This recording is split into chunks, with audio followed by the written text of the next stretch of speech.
Hoy nuestro Real vuelve a nacer, solo los fieles lo vamos a ver. Pienso en el escudo, se me endereza la piel.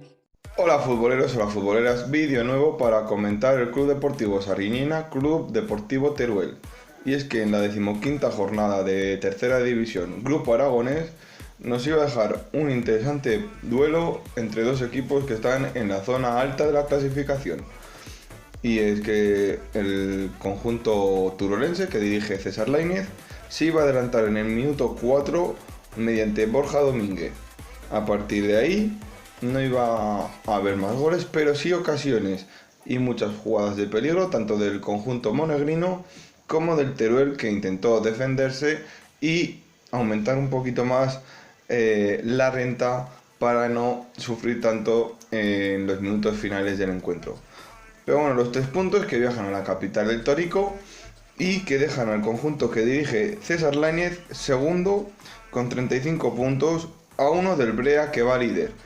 Y el Tarazona, que se coloca segundo, que perdió ayer contra el Brea con 32 puntos, y al Sariñena esta derrota le deja cuarto con 29, un punto por encima del Liberación Club Deportivo Cuarte, que va quinto. Así que así acabó este partido, un choque bastante emocionante que se adelantó y hubo el único gol demasiado pronto para luego que los dos equipos pudieran hacer más goles, pero los porteros o en algunos momentos las ocasiones se fueran desviadas, no consiguiéramos ver más goles, que es la emoción de los partidos. Así que suscribiros, darle like y espero que os guste este resumen. Nos vemos en otro vídeo futboleros.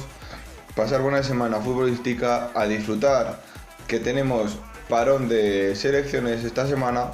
Juega España, tanto la absoluta como la sub-21, y a seguir viendo fútbol. Os dejo la clasificación de Tercera División completa del Grupo Aragonés. Adiós futboleros.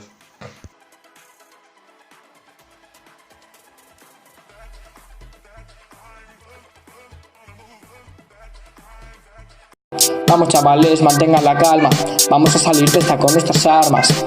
Nuestro león volverá a rugir, pase lo que pase, vamos a sobrevivir. La Romareda significa sonreír, aunque a veces no os toque sufrir. Si quieres saber todo de este team, tú te deberás suscribir. Yo la Romareda ATV.